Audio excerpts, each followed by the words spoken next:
Mənə söyləyirlər ki, Fərəc zəng vurur və Fərəcin bir mesajı var, videosu var.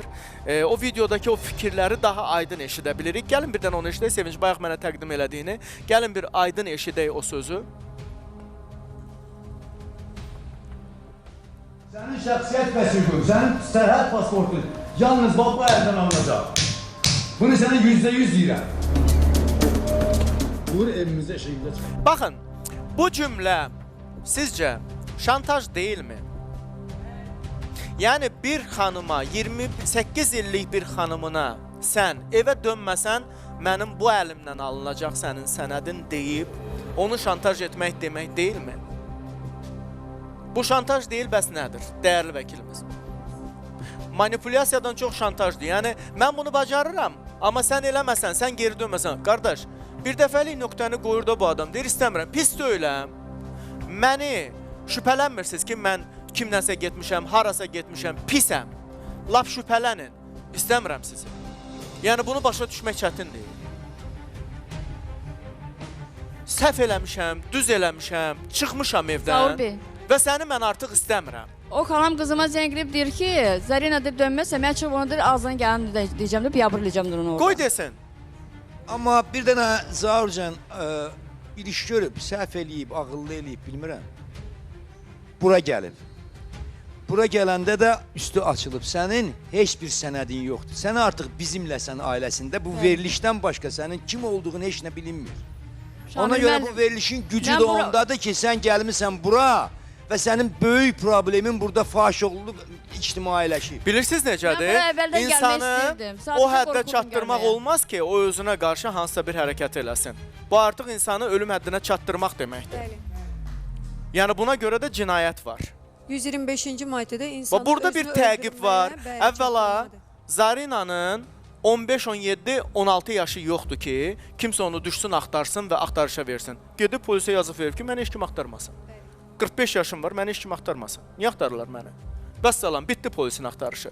Siz təqib eləyirsinizsə, artıq siz təqib eləyirsiniz onu. Bu təqibdir. Bir insanı təqib etmək deməkdir.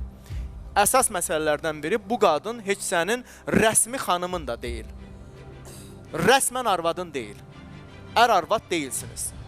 Bitdi artıq. Səhv eləyib, düz eləyib, mən ona qarışmıram. Kimlə gedib, niyə gedib, ona da qarışmıram. O mənim işim deyil. Nə bəraət qazandırıram, nə haqq qazandırıram, nə deyirəm düz eləmişsən, nə deyirəm yaxşı eləmişsən. Amma mən situasiyanı, bugünkü situasiyanı görürüm ki, bu adamın sənə qarşı heç bir istəyi qalmayıb. Və bu boyda abır həya töküləndən sonra o evə necə qayıdacaq? 2 dəqiqədən bir onun başına qaxanc, qaxanc, qaxanc, qaxanc, qaxanc. Bitdi artıq, bu adam səndən çıxdı, qardaş. Sənin adın təmizdir, otur evində. Bitdi. Çıxdı da sənin əlindən çıxdı artıq. Elə də elə deyil. Bəli, elədir. Onlar nə, mən bura səslənim. Buyur. Fərəcəyən ki, görürsən də, eşitirsən. Xahiş edirəm səndən də, sən oğlanlarından da. Məni narahat eləməyin, nədir ki, bura zəng eləyib, kimisə başını ağırtmayın. Oturun öz evinizdə, eşiyinizdə, öz işinizlə məşğul olun. Necə əvvəl işinizlə məşğul olurdunuz, indi də. Xahiş edirəm. Mənim adımı daha çəkməyin. Pisəm özüm üçün, yaxşıyam yenə də özüm üçün. Bəli, bu qadının atdığı addım doğru qərardımı, yoxsa yox, buna bizə düşməz. Hamısının, hərəmizin bir fikri var bu barədə. Mehriban deyəcək, səhv eləyib, mən də deyirəm, səhv eləyibdir, mən də qəbul eləmirəm.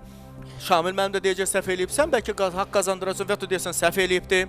Yəni, hərəmiz bir söz deyəcəyik. Bizə düşməz. Qanuni tərəfləri nədirsə, onu müzakirə eləmək mənə düşər. Və mənə görə, mən demirəm, mənim fikirlərimi deyə bilmərəm bu adama qarşı ki, o düz eləyib, yaxşı eləyib, əlinin içindən gəlib. Mənim nəyimə lazımdır? Səhv də eləyibsə də, düz də eləyibsə də qərardır. Bəli, bir ana övladlarından uzaq düşməməlidir. Bir ana elə övlad tərbiyə eləməlidir ki, o övladların qapısına gedib, onlara rahat-rahat üstlərinə hökmü olsun, desin, bilirsən nə var? Bura sənin evin deyil, bura mənim evimdir. Səni mən doğmuşam. Otur indi mənə bax. Artıq gücüm yoxdur. Bunu da deyə bilərdi. Amma bunu da demək gücü yoxdur. Çünki övladlarının onun üzərində hökmü var. Övladlarının onun üzərinə necə bağırdığını, necə çağırdığını biz görürük. Çünki Zaur niyə? Burada kim günahkardır, mən bilmirəm. Yox, çünki niyə? Balalar, o gözəl bir söz var, deyir, aşıq gördüyünü ifa edər. Bax, balalar da həmçinin necə Fərəcin münasibətini görüblər Zarina xanıma qarşı. O cürdə onlar o münasibəti bəsləyirlər. Düzdürsünüz. Amma Vəssalam. bugünkü gündə bir çox hallar öz təsdiqini tapdı qanuni şəkildə. Və ən azı mən düşünürəm ki, uşaq deyillər. Həqiqəti səhvdən anlayıb bir nəticə çıxardacaqlar ki, xanımı o vəziyyətə çatdırıblar Bəli. ki, xanım yox kimi yaşayıb, yox kimi gedir. Bəli, əgər belə bir durumda bir qadın, yəni bütün qadınların seçimi, mən demirəm, təkcə söhbət Zarinadan getmir.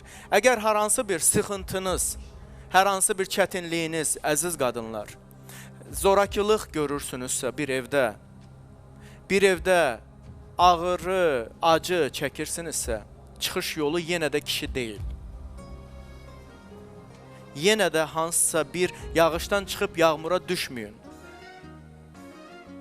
Artıq orada bir kişidən gördüyünüz zülmü, zilləti, əziyyəti, o faciələri, o zorakılığı nöqtəliyin, bir həyatınızı düzənə qoyun, beyniniz açılsın, keçmişi bitirin, bağlayın, qurtarın oradan.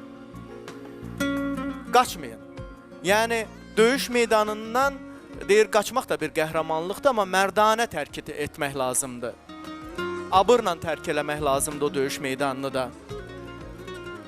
Yəni, bilirsiniz, bəlkə bugün övladlarının o kirayənişinin durub zəng edib o sözü deməsi ki, bir bəy də vardı yanlarında, özünü onun həyat yoldaş kimi təqdim eləyirdi. Bəlkə də doğrudan da Zarina haqlıdır, düz deyir bəlkə də ki, onu sadəcə olaraq bir çıxış yolu kimi görmüşdü. Amma nə qədər desə belə, yenə də bu artıq insanların beyninə hopdur ki, Zarina güya bir kişi ilə gedib evdən. Bunu da başa düşürəm, övladlarını da bu acıdan başa düşürəm, oğlanlarını da bu acıdan başa düşürəm. Və haqq qazandırmıram, insan evdən kimlənsə çıxıb getməməlidir. Anan var idi, ananla gedə bilərdin.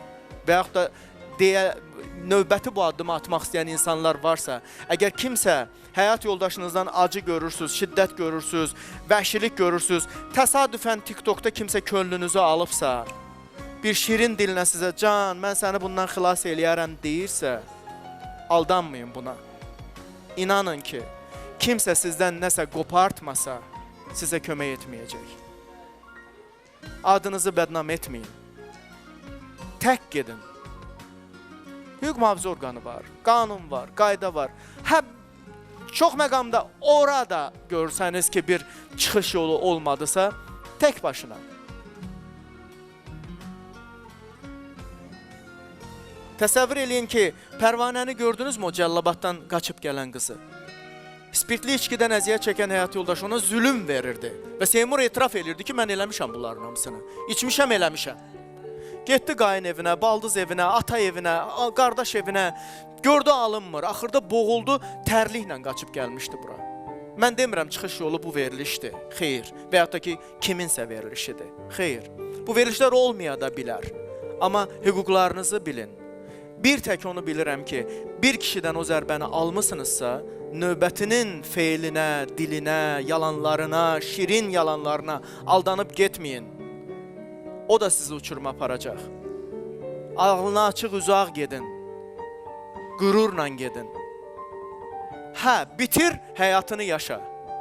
Daha yaxşısına layiq gör özünü. Amma abırla, həya ilə. Qurtar, başqası ilə yolunu davam elə. Buna kimsə heç nə deyə bilməz. Kimsə deyə bilməz bir söz. Kimin haqqı çatar o sözü desin bir qadına ki, həyatında çıxış yolu yalnız kişidirmi? İnsanın həyatının çıxış yolu yalnız ərdirmi? Kişidirmi? Lab qanuni qanunsuz. Sən özün də bir şəxsiyyətsən. Sən təhsil aldın mı? Orta. Axıra qədər oxudun mu? Xeyr. 12 yaşına qədər oxumusan da sən? Bəli. 12 yaşından sonra oxumayıbdı. 4 ildə ananın yanında qalmışdı.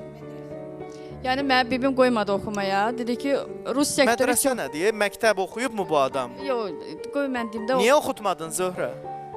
Olar mən deyim. Yox, qoy o desin. Yoldaşım aparıb məktəbə onu birinci gün burada oxudu. 12 yaşına qədər oxudu, bildim, Qırğızistanda. Qırğızistanda. Ay sağ ol. Bəs burada niyə oxumadı? Burada olmaz. Oğlanlar belə biz bilirik bizim uşaqlar nə tərdə belədir. O görkəmli idi belə. Zöhrə, indi o ölübdü. Biz hər şeyi onun Zaur boynuna müəllim, ata ola mən bilərik. deyim, o başa sala bilmir, mən deyim. Zarina, Bibim onda demişdi da ki, fərəc yox idi ki. Yox. Bəli. Mehriban xanım, biz nətər olub? Biz gələndə bibim qayıtıb dedi ki bizə, Rus məktəbidir, Rus sektoru buradan da çox uzaqdır. Zarina da Azərbaycanca bilmir. Qoy otursun evdə, burada qonşu qızları var. Meşitə gedib gəlir, qoy onlara qoşulsun, geçsin. Zərna, bugün buna sən cavab verməli deyilsən, bu sənin günahın deyil. Bu cavabı Zöhrə verməlidir. Axı heç Fərəc nətər övladlarını oxumağa qoymayıbsa, Zöhrədə bir dənə yeganə varlığı var idi da, bir dənə qızı var idi da, 10 dənə qız doğmamışdı ki. Bir qız doğmuşdu da, onu ortaya çıxarda bilməzdi, ona təhsil verə bilməzdi, ona istədiyi, arzuladığı həyatı yaşada bilməzdi. Düzdür. Elə hər şey Fərəc, görürsən, sənin elə ananın elədiklərini Fərəc edib də övladlarına. Ona görə də hərəsi Yo, ananın elədiyin elə Zarina öz də elib balalarını Yox, Mehriban oxumamaqda. xanım, mən istəyirəm uşaqlarım oxusun. başqa Vallahi cürə istəyirəm. görməyib baxın. Nə Qoymur. görüb ki, nəyi təqdim Məcbur. eləsin? Yox, Zaur müəllim, həmişə dedim ki, öz uşaqlarıma. Deyirəm ki, Yəni mən... bu Zarinanın faciəsidir də. 12 yaşından başlayın. Baxın da o gün bugün gələn həmin o 14 yaşlı qız. Faciədir də. Bəli. O sabah nə olacaq? Hansı travmada olacaq? Hansı beyində, hansı kafada olacaq? Hansı düşüncədə olacaq? 13 yaşından bu adamın bətnində artıq bir dənə də uşaq var. Vay. Yəni bu adam nəyi tərbiyə eləyəcək övladına? Nələr göstərəcək? Və belə faciələr yaşayan nə qadınlarımız var. 25 yaşına çatanda artıq görür ki, gəlin reallığı danışaq da, 14-15 yaşında götürüb verirlər ərə, göz oyuncaqla oynayacağı halda, kitab açacağı halda, evində uşaq oyuncaqları oynadacağı halda, bu qızı götürüb verirlər ərə, 25 yaşına çatanda baxır, gör ki, ilahi, mən heç həyatımı yaşamamışam. Və çıxış yolunu harda görür? Çünki cahildir. TikTokda kimsə can deyir, Instagramda kimsə can deyir, Facebookda kimsə can deyir, aha, mən gedim həyatımı yaşayayım. Və sonra olur əxlaqsız qadın. Damğası belindədir artıq. Amma əxlaqsız kimdir? Onu 14 yaşında ərə verən atasıdır, anasıdır. Bilirsiniz, o bəzən olur, o deyir, kimdir günahkar, kimdir müqəssir? Adam baxırsan, tapa bilmirsən ki, kimi suçlayasan. Hə, kimə deyəsən, kimə suçlayasan, kimə bu sözlərini çatdırasan. Bilmirəm, mən nə Fərəcdə günah görürəm, heç nə də səndə görürəm. Sadəcə olaraq sizin uyuşmursunuz da bir-birinizə. Sən tamam başqa xarakterdə olan bir qadınsan, tamam başqa bir tərbiyədə, genetikada olan bir qadınsan. O tamam başqa. O mühafizəkardır, qadın kişi öl deyirsə ölməlidir, qal deyirsə qalmalıdır, yat deyirsə yatmalıdır, dur deyirsə bir marionatka olmalıdır əlində. Sənsə daxilən və gen olaraq tamam başqa. Zaur Bey, əvvəl o səsi gələndə əlim ayağım əsirdi. Hətta uşaqlar demirdi, ata gəlirdi. Deyir ki, mama, dedim ki, hə. Deyir, Əzrəlin gəlir, çay hazırdım ki, hə, çay hazırdır. Belə deyirdilər. Heç məncə sənin uşaqlarının da vecinə deyil. Çünki mən gördüm bir neçə yerdə TikTokda canlıları qarşıma çıxdı, deyir, gülür, zarafatlaşır insanlarla. Yəni bu qadın kiminsə vecinə deyil. Fərəcinsə veci deyil artıq o, xəstəlik formasındadır. Bilmirəm, yəni barışarlar, barışmazlar öz işləridir. Bizə nə ilə bağlı müraciət edibsə ona kömək eləyəcəyik. Başqa şeylərə mən qarışmıram. Qayıtsın, qayıtmasın, barışsın, barışmasın. Biz burada moment kleyi obrazını yarada bilmərik, kimsə kiməsə yapışdıra bilmərik. Ən azından Zaur, mən çox istəyərdim ki, onun balası gəldi də. Ən azından o qız gəldi. Zarina onu pisləsə də, amma o anasının yanına gəldi. Mən istəyərdim ki, elə Zarina gedəndə onu da sənətlərini düzəlsin. Onu da özünü aparsın, o uşaq burada qalmasın, yazıqdır. İnşallah, qoy bir deyir tıspağa yeriyə bilmir, balasını da belinə götürür. Qoy heç olmasa bu özünə bir gün ağlasın, sənədini düzəltsin. Onu deyirəm də, özünə eləyəndə balasıdır da, onu da vursun, dişini aparsın. Mən dünən demişəm, yenə də deyirəm. Mən sənədlərimi düzəltdim, gedim bura düzəltdim. Gələcəm onu da alınca. Lap, əgər mənə onu keçmiş yoldaşı icazə verməsə, uşağı yaparmayım. Mən gəlib sizdən kömək istəyəcəm. Çünki başqa ümid yerim yoxdur.